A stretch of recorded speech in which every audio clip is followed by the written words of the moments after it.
President Barbara Altman to say a few words.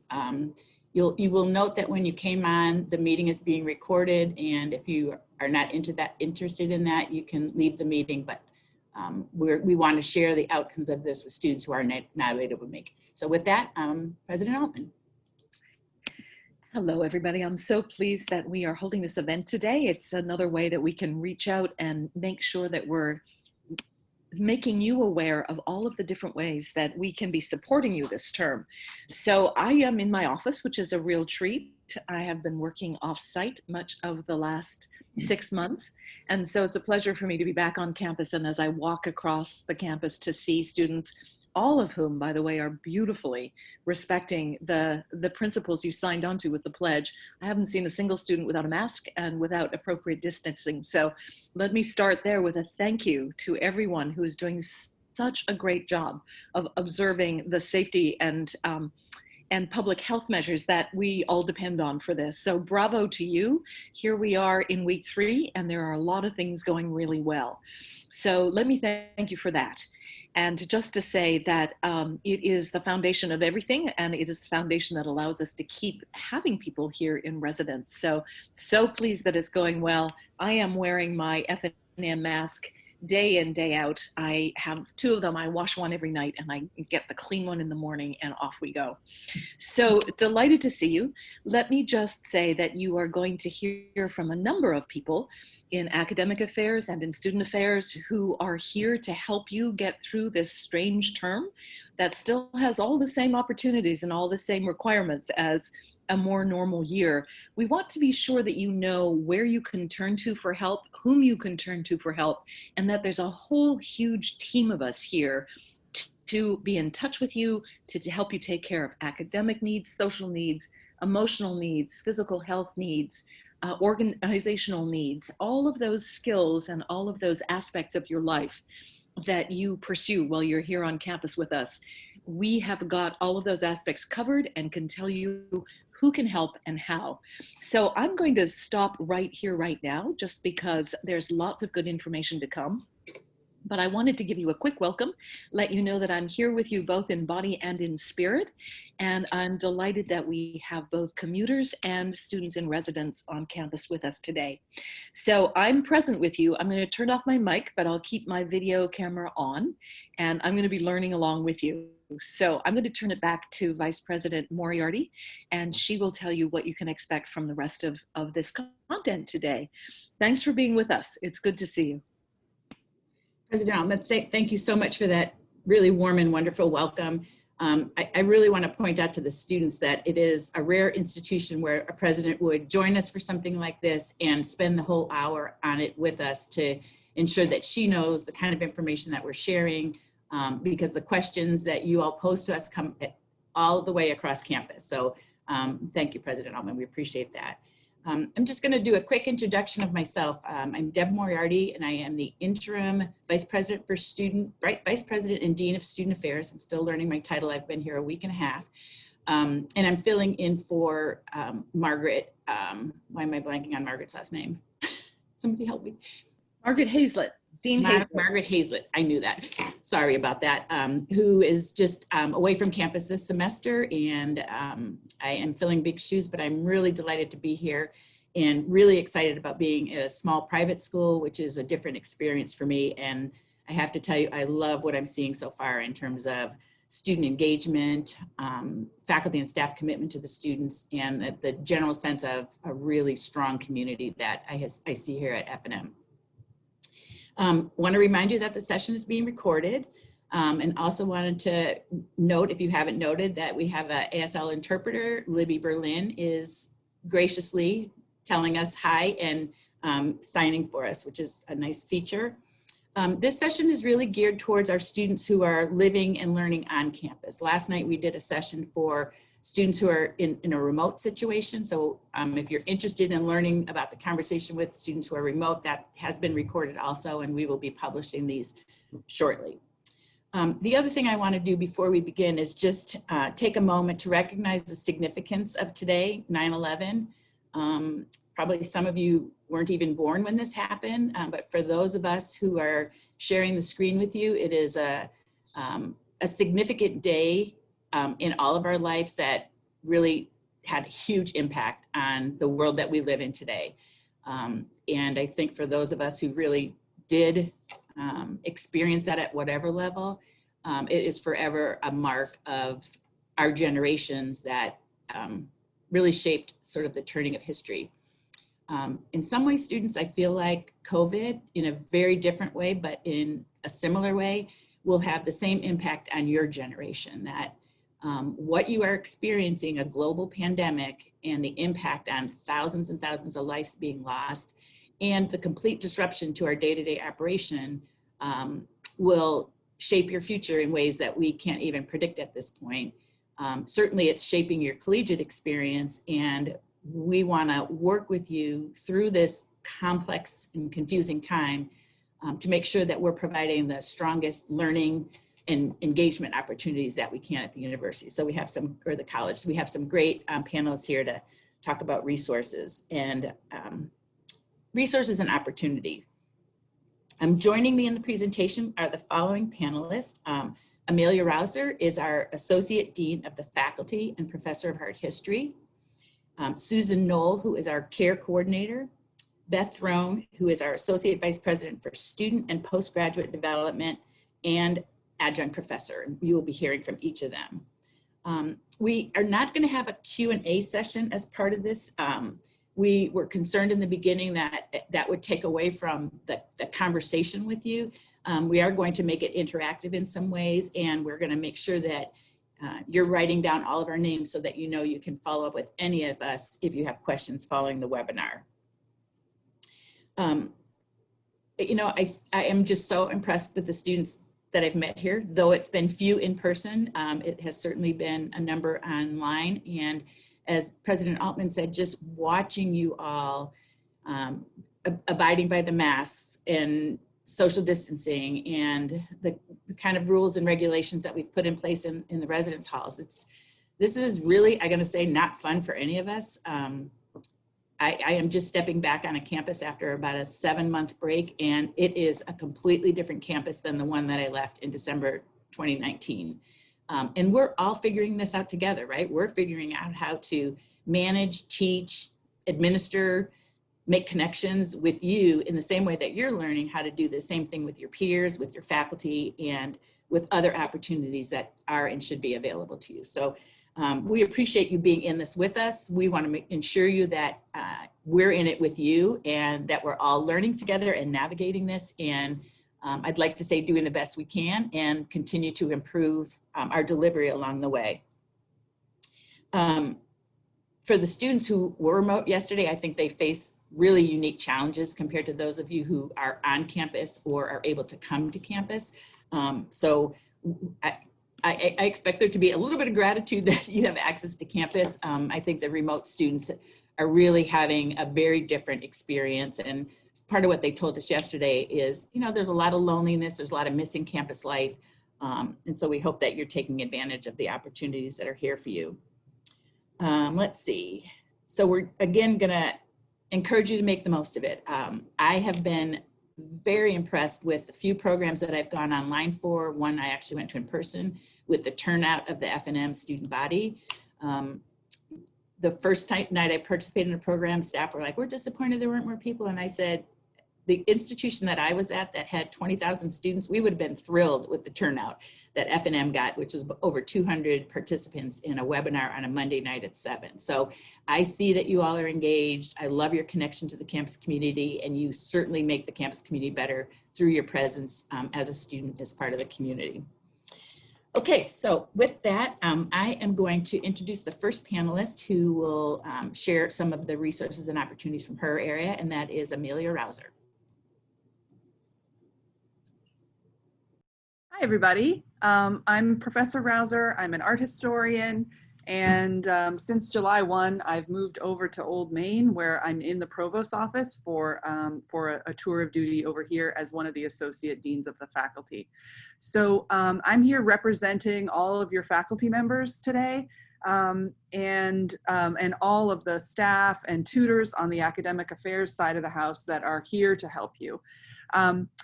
I know that this is an unusual year. There's only so many times I guess we can say that, but it continues to be true.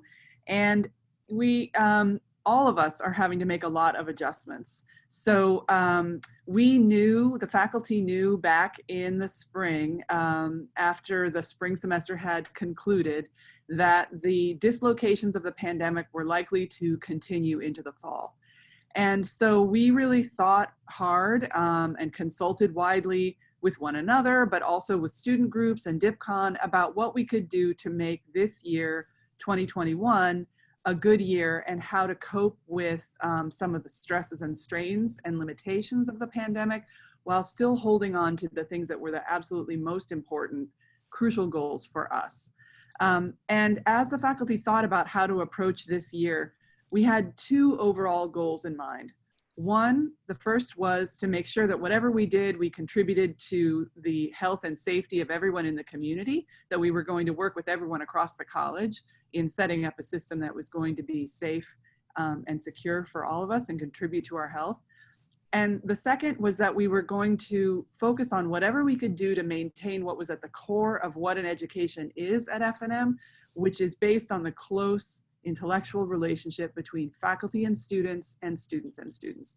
Those close relationships are the ways that we can get together and talk about ideas in small groups, pursue projects in research, and work together to build our relationships together. We wanted to do whatever we could to maintain that as the core of what we do, no matter what the outside events of the world brought our way. So our solution to this most unusual year had two elements to it. One was that we knew we were going to need to teach in a hybrid mode because, for two reasons. One is that we never knew when we might be forced to go online like we had to do last spring. And so we needed to be prepared for that. And also because we knew that there were going to be some members of our community who weren't going to be able to be in person, even if the college reopened. And those are some faculty and staff as well as some students. So of course we didn't know at the time that we were not going to be allowed to have all of our students on campus for dedensification reasons, but it turned out that all of the preparation that faculty did over the summer, we had hundreds of faculty in training workshops all summer long working to get their courses ready for this hybrid mode of instruction. And that's prepared us really well to deal with a variety of things that have already come up. The second thing we did was that we observed the overwhelmingness of what it meant to manage 4 courses at a time during the pivot to online instruction in the spring semester. And the faculty and students we consulted with felt that that was a very difficult lift.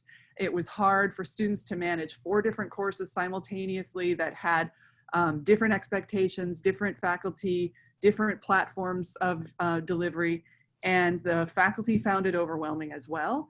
And so what we decided to do as something that would make this year more manageable is divide our semester into modules, into halves, so that instead of taking 4 courses over the whole semester, we're doing 2 courses first and then the other 2 courses. The pace of that module is different. It is faster, as you know. It means you're meeting every day almost with your faculty and fellow students.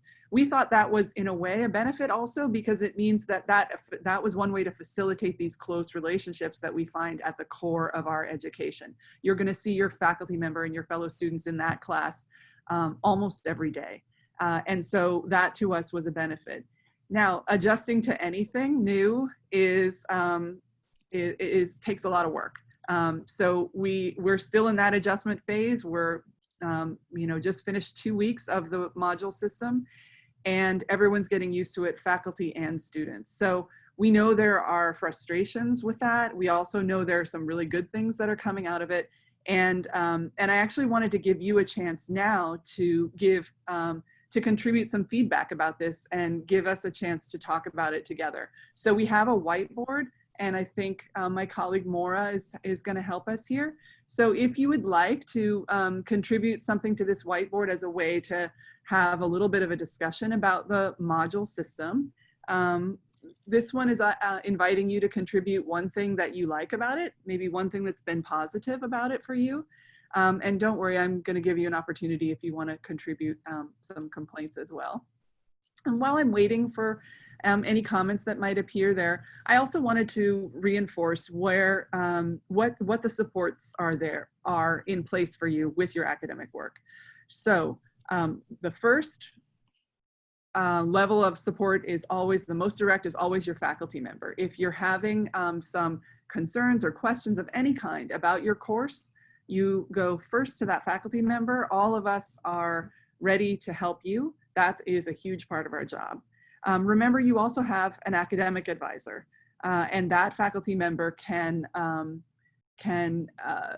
help you. Sometimes you might want to just talk about a general strategy. For instance, should I take this course pass fail? Might this be a course I want to take another course in the department? And you want to talk about some general strategies. Your advisor can help with those sorts of questions. Oh, my colleague Beth is reminding me that if you want to use the whiteboard, you click on View Options at the top of your screen and then Annotate to add text. Besides your faculty members and your academic advisor, all of the tutoring systems that we normally have in place are still in place.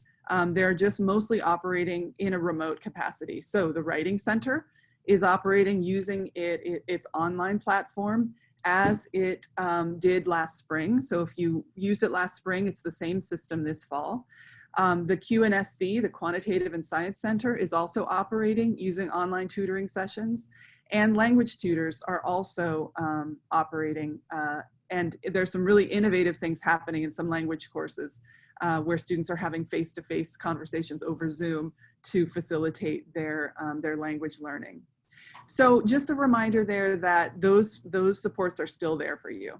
So we have one comment about module system able to focus more. That's exactly what we were hoping for, that because it's so overwhelming just living through 2020 with all of its stresses, we knew that that would be a great cognitive load on all of us. And if we had fewer things to do at the same time, that maybe that would facilitate greater focus and facilitate our learning. Shall we go to the next whiteboard that asks about frustrations? What are some frustrations you might have with the module system?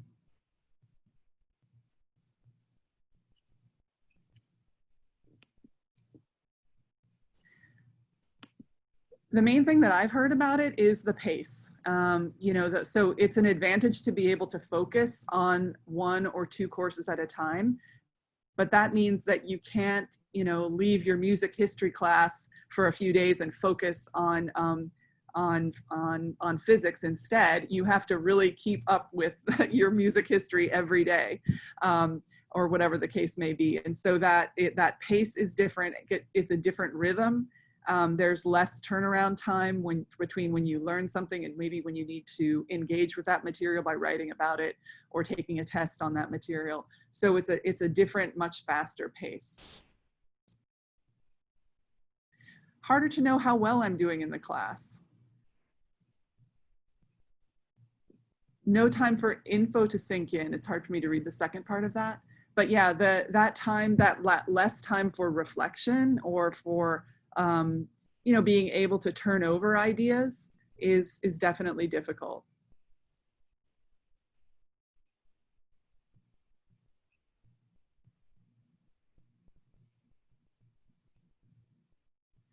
Yeah, the deeper discussions, that's an interesting one. And maybe because faculty feel and students feel like you have to keep moving in order to keep accomplishing the content that needs to be conveyed.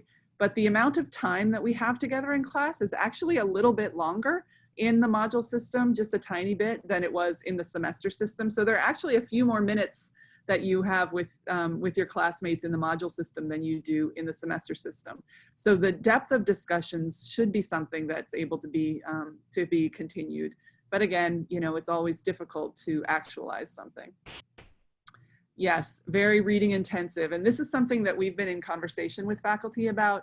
We know that even though you're getting the same 1 credit that you would get in a module as you would if this course were spread over a whole semester, just because of the pace and the rapid turnover between one day and the next, it's not really physically possible to read as much as it might have been in a semester usually. And so faculty know that, and many of them are giving surveys to their students asking for feedback about the module system, not about the module system, but about how their course is being deployed in the system. If they have feedback about workload or other suggestions. If your faculty member hasn't given you a survey, you could definitely suggest it to them. Just say, you know, dear professor, we'd love to give you some feedback about this course. Would you consider offering a survey? And because most faculty really want to know what you think and want to know how to adjust. They're looking to adjust themselves as we're all getting used to this. And so just remember, we're all in this together. We're all struggling to try to hold on to what is the most important thing that we want to do together in the face of this very difficult global situation that we're in. I would say too, I am extremely proud of all of us. I am so proud of the students. I get choked up when I'm thinking about it, when I see you on campus with your masks on, socially distant. It's so great to see you and to see how much you care about making sure that we can keep meeting together, that we can stay in person as much as possible. You're taking precautions. The faculty have worked so hard to learn all sorts of new technologies, new cameras pointing over here, cameras pointing over there, all sorts of new apps and different things that they're trying to do in order to be able to stay connected with you and with our remote students simultaneously. Everybody's working really, really hard. Everybody has a renewed sense of how much it means to be at a place like F&M and to be able to teach and learn together. And I think that's one positive thing that we'll all be able to hold on to when this is over. Thanks. Thank you so much, Amelia. I think those were some really great comments and suggestions for the students. Next, I would like to invite Susan Knoll, who coordinates our CARE programs and resources. Thanks, Susan, for being here. Thanks for having me, and thank you to everybody who is showing up today for this conversation. I know it's just one more screen to look at, and it's really important that you're here. So as Vice President Moriarty was saying, I'm the CARE coordinator, and I work with the DIP CARES program. So if you haven't heard about the DIP CARES program, it's a streamlined way that if you are concerned about yourself or somebody is concerned about you and wants to make sure that you have the resources that you need, they can make a referral at our DIP CARES page, which you can search on F&M's webpage, and you just put in DIP CARES, and then there's a little bit of an explanation about what our team is, who our team is. We have about 12 representatives from across campus that meet every week to talk about how we're going to support students who may be struggling. And this was something that we created about 1.5 years ago. And what we had seen happening before that was people would be talking to students, faculty would be talking to students, staff would be talking to students, or students would be talking to students, and they could see that a student was struggling. And so they didn't quite know where to go for that information, and they didn't even know themselves which resources were out there to address a lot of the things that students were dealing with. So we made a very simple referral form. It takes about 1 to 2 minutes to fill out. And I get those referral forms. They come right to me, and we make sure that one of our team members will reach out to you or to the student to say, hey, how are you doing? Can we help you? And do you know about all the resources? When I meet with a student, I will sit down, I'll kind of go over different areas of their life. So when we talk about care and wellness, it's really important to think about the whole self. So we think about not just the emotional and mental wellness, but also academic wellness, also financial wellness, social wellness, and then this whole concept of being an adult and recognizing that this time is a time when students are switching from being dependent on others to take care of them to having to suddenly be in charge and take care of yourself. And that can take a few years, but we're here to help you do that. And Professor Rausser kind of went over a lot of the resources that are available for your academic wellness. I would just add to that we rely a lot, or we encourage students to reach out to our learning support services as well. If you go into F&M's webpage and you put in there learning support services, you'll be taken to the page that was created by Amy Faust, who is our learning support specialist. And her role is really important as well. She will sit down with students, or she'll connect students to a peer academic coach who will sit down with you and go over time management skills and organization. I think that's one of the things that I've been hearing from a lot of students, and that we heard last night from students who came from remote locations, is that with this new schedule and with this new kind of life, it's been hard to organize themselves and make sure that they're getting everything done while feeling overwhelmed. And so I would really encourage any students who are listening to this to schedule a time to meet with our learning support specialists, to come up with a schedule to try to stick to while you're juggling all these things. And then I love how Professor Rauser was also saying that communicating with your professors is also one of the most important things I've seen students do to take care of their academic wellness. I feel like we have professors who are extremely caring. And if they know that you're struggling, they will do what they need to do to support you. So keep giving them that feedback. In terms of your social wellness, I would encourage you to take advantage of all the activities that are being emailed out every day. There's so many opportunities right now to be involved virtually. I don't know how many of the activities are in person, but there's a lot of activities virtually. So consider those. Don't sign up for everything. Know that you have your own limits, but choose the things that sound really good to you, because connecting with others, whether you're in your room or outside on campus, is really, really important. It's important that we feel connected to people, even though we're socially pretty isolated right now. Financial wellness. I often encourage students to really develop a relationship with their financial aid officers. There may be things that you are not even aware of out there that can help you develop financial skills and financial wellness. I know Beth will be talking soon about the financial wellness opportunities and webinars that are available to develop your financial wellness. So take advantage of those, but also just keep communicating with our financial aid department. And then lastly, your mental and your emotional wellness is extremely important.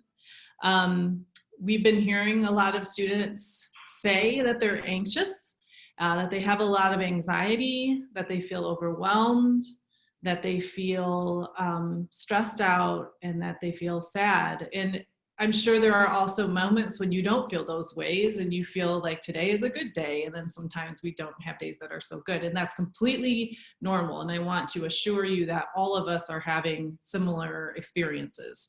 It's a lot to take in. There's a lot going on, not just on this campus, but in the world, in addition to COVID. So it's a lot to try to manage. But one thing I've learned by working here, by talking to other students, is that you are extremely resilient. Young people are extremely resilient. And I think I hope that one of the good things that will come out of this is that you can look back and you can say, I got through that.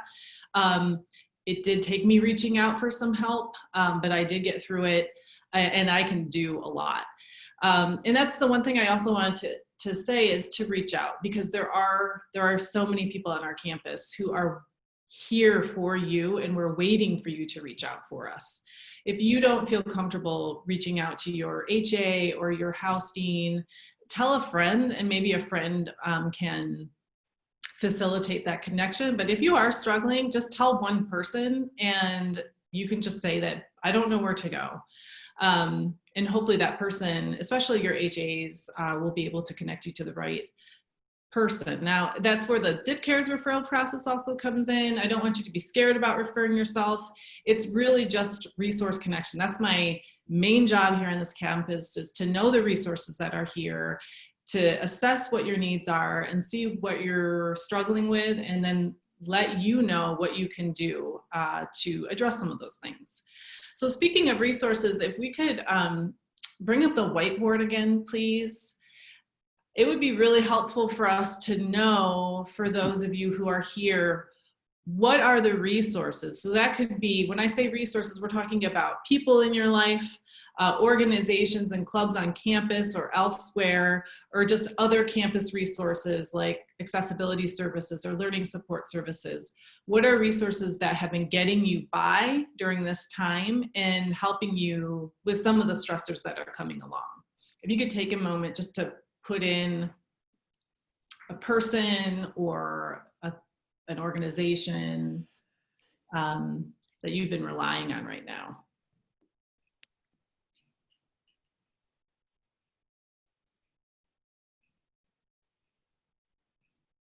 Oh, the Writing Center, thank you. Yes, that's great.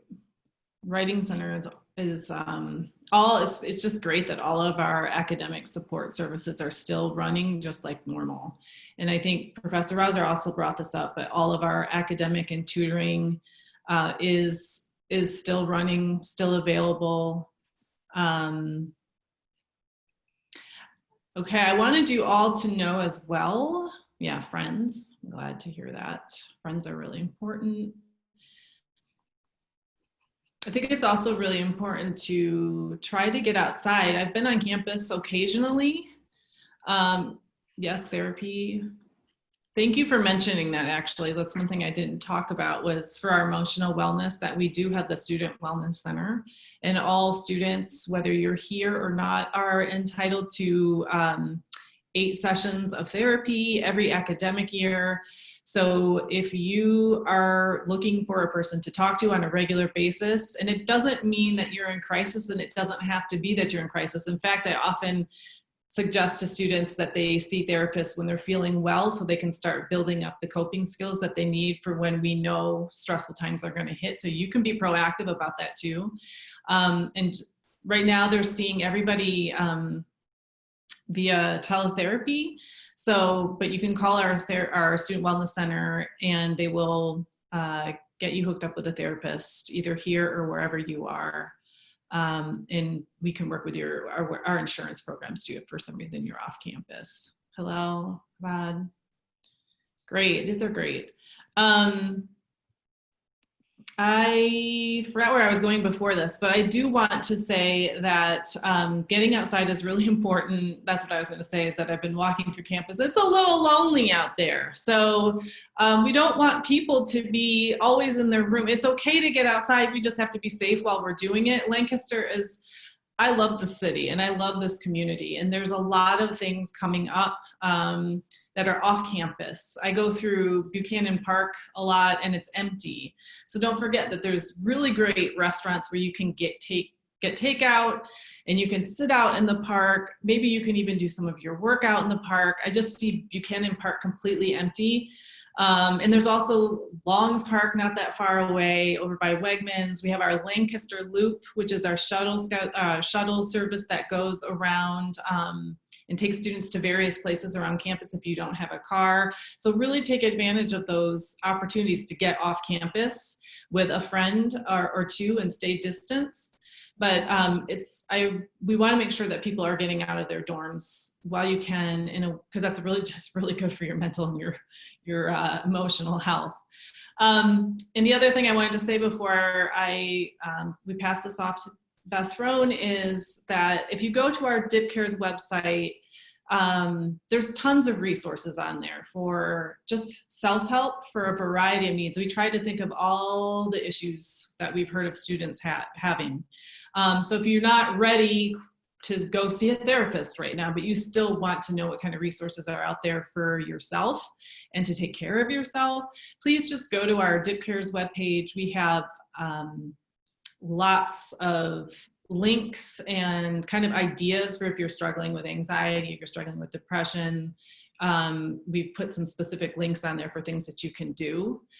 So please go there and check it out. And one more thing I wanted to mention was that our wellness education program director, who's Catherine Wanner, also has many peer health advocates that are available for private conversation and talks about really anything that you're going through. So if you would prefer just to talk to a student, I recommend that you look up Peer Health Advocate. I think they are having open chat times two times a week, and I can't remember exactly when they are right now, but if you email Catherine Wanner or you go to our wellness program page, you can see how to get connected with a peer health advocate. And it's great to talk to upperclassmen who have been through a lot of things and are there to, they signed up to be peer health advocates because they want to help their fellow students. So I think it's a great peer-to-peer program if that's more comfortable for you. Take advantage of all the resources out there. We care about you and we do want to help.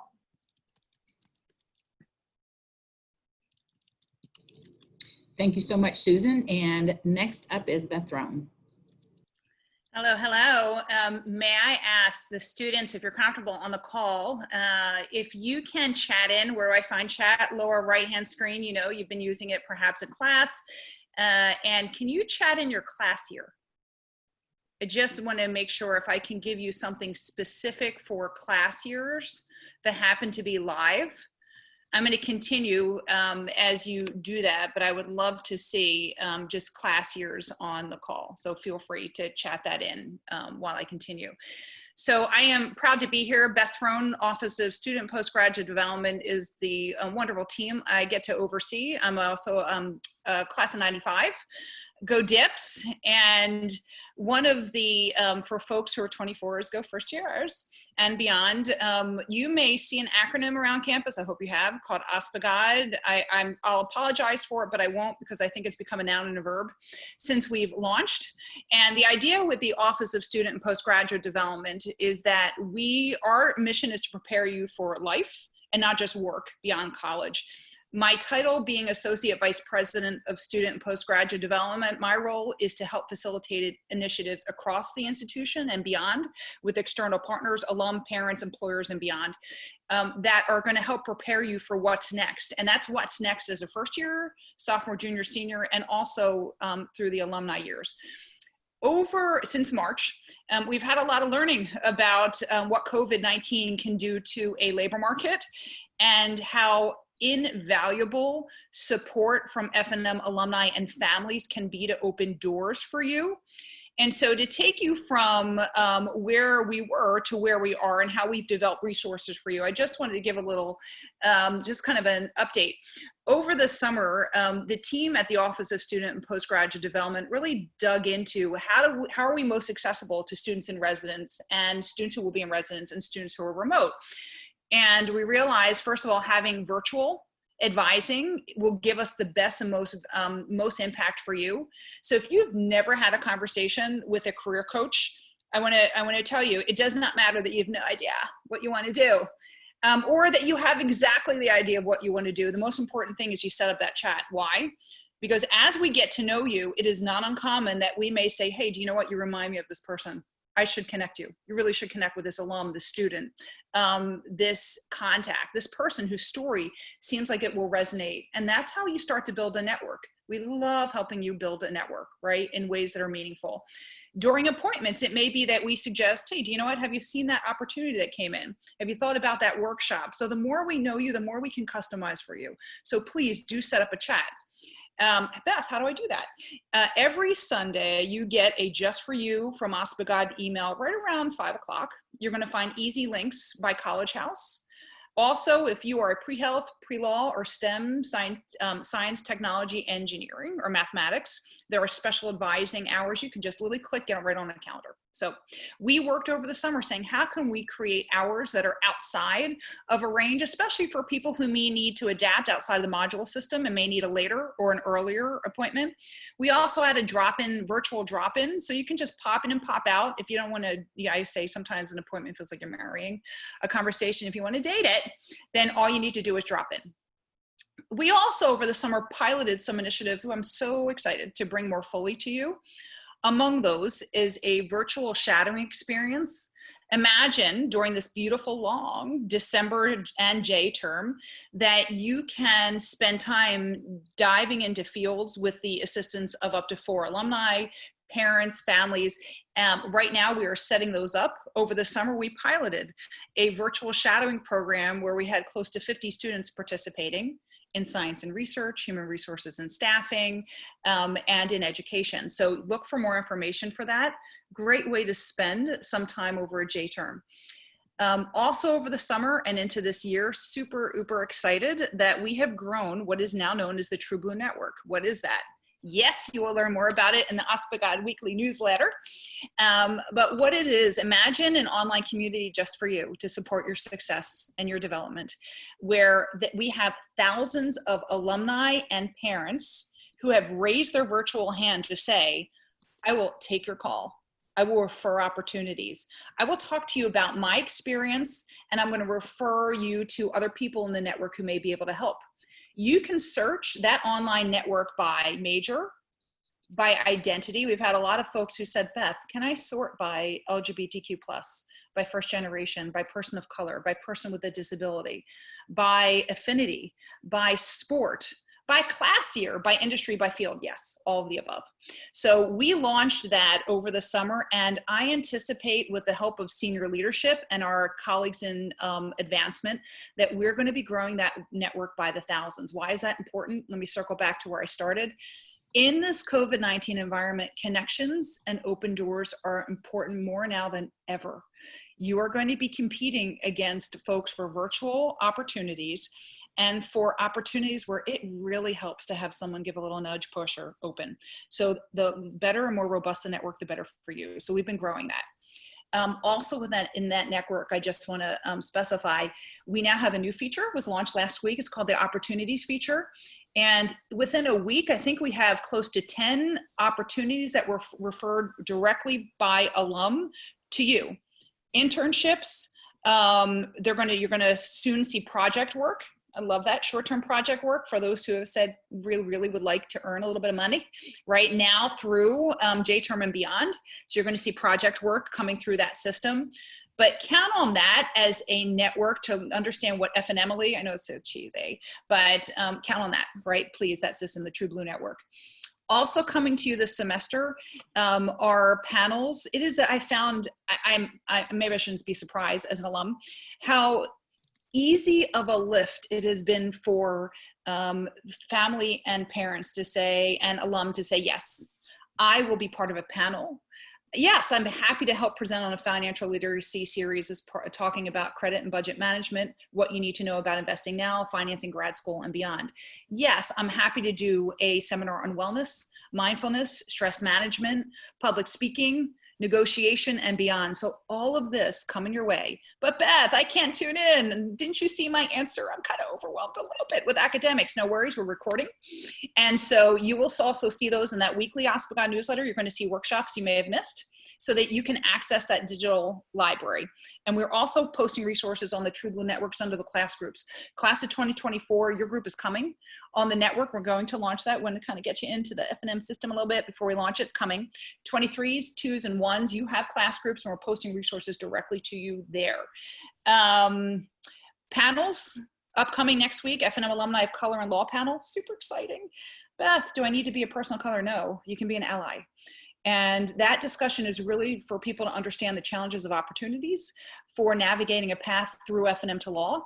And super excited about that. We're going to have an F&M and finance panel and more to come. So I throw all of that out just to say a lot is being planned. Digest what you can, digest what you want.